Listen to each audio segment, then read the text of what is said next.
경북도의회 기획경제위원회가 경상북도 기획조정실에 대한 행정사무감사를 실시했습니다. 대구 경북 행정통합 추진 과정에서 불거진 문제점을 집중 질타했습니다. 경상북도 무형유산인 흑유자기 전시회가 문경 도천 도자미술관에서 열리고 있습니다. 흑유자기 특유의 전통 기법을 엿볼 수 있습니다. 공화군이 베트남 다낭시 화방현과 우호교류 의향서를 체결했습니다. 공화군으로 계절 근로자를 파견하는 교류 협약식도 함께 진행됐습니다. 예천군 농업기술센터가 운영하는 초유은행이 한우 농가에 큰 호응을 얻고 있습니다. 수요량이 급증함에 따라 1회 방문당 보급량을 5병으로 늘렸습니다.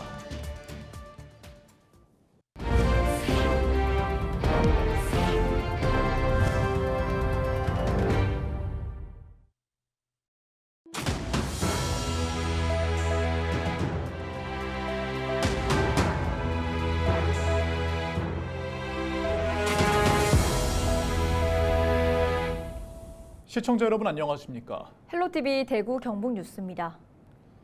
대구시의회에 이어 경북도의회 행정사무감사에서도 대구 경북 행정통합에 대한 의원들의 지적이 이어졌습니다.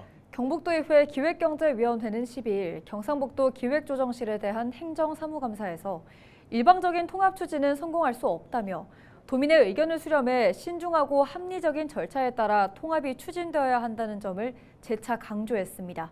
이하영 기자의 보도입니다. 행정사무감사에 나선 경북도의회가 대구 경북 행정통합 추진 과정에서 불거진 문제점을 집중 질타했습니다. 지난 8월 홍준표 대구시장의 통합 무산 선언 이후 4개 기관 공동합의문 서명까지 통합 추진 과정에서 의회는 철저히 배제됐다며 절차상의 문제를 지적했습니다. 도의회가 다들 이제 무산된 게 아닌가, 어떻게 되는가 하고 있는데 합의안이 발표가 됐어요. 이 과정 속에서 우리 진행 사항을 우리 의회에서 아무도 몰랐습니다. 7월 달부터 행정 통합에 관련돼서 업무를 하는데 실장님이 행정사무감사 자료에는 한마디도 안 나와. 그럼 의원들을 무시하고 의원들을 팽시키는 거야. 기초시군에서 반대하는 정책을 감당할 수 있을지도 의문이라며 충분한 수기 과정을 거쳐 공감대를 만들어야 한다고 강조했습니다. 여론조사를 하든 설문조사는 어떻게 하든 도민들인데 물어보고 50% 이하 됐을 때는 아예 도의회에 올리지 마십시오. 행정통합에 대한 반대 찬성을 떠나가지고 행정통합이 가져다 주는 실질적인 우리가 소위 말하는 특례가 어떤 게 있느냐. 그런 부분들이 현실적으로 가능하냐는 거죠. 오는 2026년 7월 통합자치단체 출범을 목표로 빠르게 추진되고 있는 대구 경북 행정통합. 경북 북부권 기초시군과 의회가 공식적으로 반대 의사를 밝힌 가운데 광역의회와 국회의 문턱을 넘을 수 있을지 관심이 쏠립니다. 헬로티비 뉴스 이하영입니다. 대구시가 11일부터 지역 각 기관과 단체에 대구 경북 행정통합 2차 설명회를 진행하는 가운데 지역기관의 지지 성명이 이어지고 있습니다. 대구시는 11일 한노총 대구지역본부, 대구시 체육회에서 제2차 설명회를 진행했고 두 기관과 대구 경영자 총연합회의 지지 성명이 이어졌습니다. 12일엔 혁신도시 이전 공공기관과 대한노인회에서 행정통합 설명회를 진행했고 대구 상공회의소와 대한노인회, 대구문화예술진흥원이 지지 성명을 발표했습니다. 이들 단체는 우리나라의 수도권 집중 현상이 심해지면서 대구와 경북이 소멸 위기에 직면해 있다는 것에 공감하며 대구 경북 특별시가 출범하면 지역 경제가 크게 발전할 것으로 기대한다며 대구 경북 행정통합이 성공적으로 추진될 수 있도록 함께 노력을 기울이겠다고 약속했습니다. 흔히 도자기라고 하면 청자와 분청사기 그리고 백자를 떠올리실 텐데요. 하지만 이들은 주로 양반들이 사용했던 것으로 실제 서민들의 주방에서 널리 쓰인 도자기는 따로 있다고 합니다. 네, 검정빛의 아름다움이 돋보이는 흑유자기를 서희동 기자가 소개합니다. 글씨를 쓰기 쉽도록 종이를 평평하게 눌러주는 문진과 붓을 꽂아두는 필통, 벼루에 물을 공급하기 위한 연저까지 묵직한 기품이 느껴지면서도 아름다운 모양새를 갖춘 문방구들이지만 실제 예전에 쓰였던 것은 아닙니다. 고려시대에는 청자를, 조선시대 선비는 청렴함을 나타내는 백자를 주로 썼는데 검은색의 매력이 돋보이는 흑유자기로 재현한 겁니다. 흑유자기는 일반적으로 검은 빛을 띠는 자기인데요. 색상은 갈색에서부터 칠흑색까지 아주 다양하게 발색이 돼요. 주로 고려시대 때부터 서민들이 썼던 일반 생활 용기에서부터 시작되었습니다. 흑유자기의 빛깔은 도자기를 굽기 전에 입히는 유약의 성분에 따라 달라집니다. 철분이 많이 포함된 흙인 흑토에 나무의 재를 섞어서 만드는데 문경 지역에서는 주변에 풍부한 사과나무와 오미자 넝쿨 등을 태워서 쓰기도 합니다. 가마 역시 전통 그대로인데 벽돌을 구하기 힘든 시절 진흙을 장단지처럼 만개나 뭉쳐 만들었다고 이름 붙여진 망댕이 가마에서 구워냅니다. 대한민국 도예 명장인 고 천안봉 사기장이 해온 방식으로 선생의 막내딸인 천경희 전승교육사가 명맥을 잇고 있습니다. 과거 서민들이 주방에 두고 흔히 사용했지만 다른 도자기의 명성에 묻힌 흑유자기를 다시 생활자기로 알리기 위한 다양한 작품을 내놓고 있습니다. 잊혀져가는 우리 흑유자기를 일반인들도 많이 사용할 수 있게 디자인도 새로운 고안을 하고, 그리고 차도구나 찻사발을 비롯해서 식기로도 많이 만들어서 이어갈 예정입니다. 흑유자기의 아름다움과 우수성을 감상할 수 있는 전시회 흑백문우전은 문경 도천 도자미술관에서 오는 25일까지 열립니다. 헬로티비 뉴스 서유동입니다. 본격 김장철을 앞두고 12일 수성구청 주차장에서 사랑의 김장 나누기 행사가 진행됐습니다. 이번 행사는 수성구 새마을회가 주최한 것으로 수성구 분여회와 함께 동대사로부터 받은 고랭지 배추 5,000포기를 담가 군의 취약계층 800여 세대에 전달했습니다. 이 사랑의 김장 나누기는 우리 공동체의 전체적인 화합과 사랑의 연결고리를 만들 것이라고 봅니다. 그래서 이 김장 나눔 행사는 굉장히 중요하고 우리가 겨울을 좀 더 마음적으로 따뜻하게 넘어가는 그런 하나의 계기가 될 것으로 보고요. 5,000포기를 기증을 해주셨습니다. 해마다 기증해 준 동대사에게도 저희들이 감사하다는 말씀을 전하고 싶고, 우리는 해마다 한 해에 한 번씩 이렇게 큰 김장을 하고 있는데 취약계층과 독거노인들한테 이래 분배가 되고 있습니다. 그리고 올해는 너무 많은 물가가 올라서 조금 힘들기는 한데요. 그래도 이웃들을 더 우선으로 생각해서 이래 많은 양념과 배추를 했습니다. 그래요. 이제 취약계층하고 불우이웃 또 다문화 가족들 이렇게 나눠주면 맛있게 드시면 감사하겠습니다.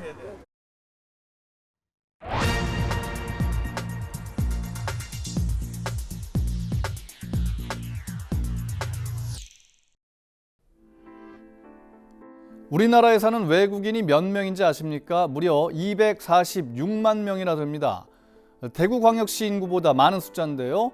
대한민국 전체 인구 가운데 4.8%에 이릅니다. 5%를 넘는 것도 시간 문제죠. 이렇게 되면 경제협력기구 OECD가 분류하는 다문화 다인종 국가가 됩니다. 우리 주변에도 외국인을 쉽게 찾아볼 수 있죠. 관광객은 물론 유학생, 결혼 이주자, 노동자 등 사회 곳곳에 이제는 없어서는 안 될 존재로 자리 잡고 있습니다. 학령 인구 감소로 대학은 외국인 유학생이 없으면 당장 문을 닫을 판이고, 공장과 농촌에서도 외국인 근로자들이 없으면 일이 돌아가지를 않습니다. 인구가 줄면서 지역 소멸 시기는 더 빨라지고 있습니다. 갈수록 더 심해질 겁니다. 전문가의 말 들어보시죠. 10년 후가 되면은 인구가 3,700만, 600만으로 줄게 되고, 그 중에 반이 47% 반이 65세 고령화 노인들이란 얘기예요. 그러니까 나라가 정상적으로 돌아갈 수가 없어요. 이런 측면에서 보면 적극적인 이민 정책이 필요한데, 들으신 대로 대한민국이 살아남기 위해서는 이민자들이 우리 사회에 잘 정착하고 우리와 더불어 살 수 있도록 해야 할 텐데요. 그들이 한국어는 물론 한국 문화, 역사에 대한 이해도를 높일 수 있도록 하는 것이 중요합니다. 충남 아산의 한 초등학교에는 우즈베키스탄 정부가 파견한 고려인 교사가 우즈베키스탄 아이들을 돕고 있는데요. 교사의 말 들어보시죠. 어떤 과제를 풀지 못하면 우리는 도와주고 있습니다. 수학 잘하지만 근데 한국어를 잘못해서 어떻게 과제를 풀을지 어떻게 하는지 잘 몰라서 그래서 과제를 풀지 못해서 그래서 우리는 설명할 때 그 학생들이 잘 개선할 수 있습니다. 바람직한 다문화 사회를 만들기 위해서는 이민자들이 코리안 드림을 이룰 수 있도록 제도를 잘 정비해야 합니다. 일자리 지원과 건강보험, 산재보험 등 복지 제도도 차별이 없어야 합니다. 특히 편견을 뿌리 뽑는 것이 중요하겠죠. 이들이 우리 사회의 필수 구성원이라는 인식이 필요합니다. 어차피 지금은 우리 민족끼리만 잘 먹고 잘 살 수 있는 시대가 아닙니다. 이질적인 문화와도 어우러져서 다 함께 더불어 살아가는 시대에 접어들고 있습니다. 데스크의 눈이었습니다.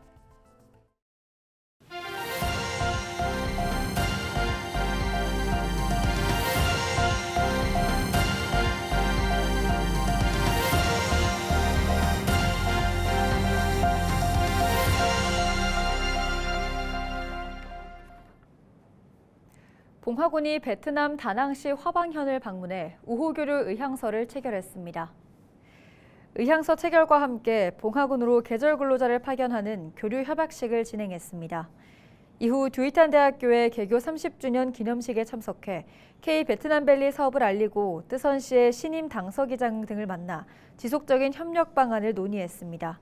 봉화군은 베트남 리왕조의 흔적이 남아있는 곳으로 K-베트남밸리 조성 사업을 추진하고 있습니다. 예천군 농업기술센터가 운영하는 초유은행이 한우 송아지를 위한 초유 배부량을 늘렸습니다. 초유은행은 송아지가 충분한 초유를 먹지 못해 발생하는 건강상의 문제점을 해결하기 위해 젖소 농가에서 남는 초유를 수거해 면역 성분 검사를 거친 뒤 멸균 처리한 고품질 초유를 한우 농가에 제공하고 있습니다. 지난 2021년 설립 이후 현재까지 누적 방문자 6,300여 명, 보급량은 700ml 기준 16,700여 병으로 매년 초유를 찾는 농가가 늘고 있습니다.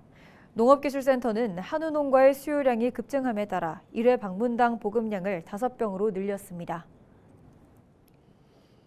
영주시가 인적이 드문 등산로와 산책길, 공원 등의 등산로 산책길 범죄 예방 시스템을 구축합니다. 이는 범죄 사각지대를 최소화하고 사고 발생 시 신속하게 대처하기 위한 겁니다. 영주시는 가흥동 구수산과 휴천동 뚜껑바위, 이산면 약수봉 등 7개 등산로의 출입구 16곳에 CCTV와 비상벨, 안내 QR코드를 설치할 계획입니다.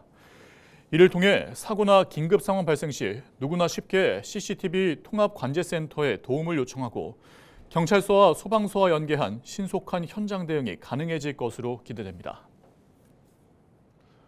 경주시가 중소기업의 대기오염물질 방지시설 설치비를 지원합니다. 노후된 시설을 개선해 미세먼지를 줄이기 위해 사업비 5억 3천만 원을 들여 사물인터넷 측정기기 부착 비용의 90%, 최대 1,000만 원을 지원합니다. 대상은 대기오염물질 배출 4, 5종에 해당하는 소규모 사업장으로 다음 달 10일까지 136곳을 모집합니다. 신청은 경주시 환경정책과를 방문해 할 수 있습니다. 제15회 대구시 출산 장려의 날이 11일 대구 중앙컨벤션센터에서 열렸습니다. 이번 행사에서 함께 육아, 든든 육아를 주제로 하는 퍼포먼스와 세대가 함께 즐길 수 있는 문화 공연이 진행됐습니다. 대구시는 출산 장려를 위해 올해부터 대구시에 거주하는 모든 난임 부부에 대한 시술비 지원을 최대 170만 원까지 확대했고 다자녀 가정 기준을 3자녀에서 2자녀 이상으로 완화해 2자녀 이상 자녀에게 고등학교 입학 축하금을 지원하고 있습니다. 대구시 교육청이 2024년 시도교육청 평가에서 최우수 교육청으로 선정됐습니다. 시도교육청 평가는 교육부가 매년 전국 17개 시도교육청을 대상으로 교육 관련 국가시책 추진 현황을 평가하는 것으로 국가교육 돌봄 책임 강화, 교육의 디지털 전환 등 총 18개의 지표를 두고 평가합니다. 이상으로 뉴스를 마칩니다. 함께해 주신 여러분 고맙습니다.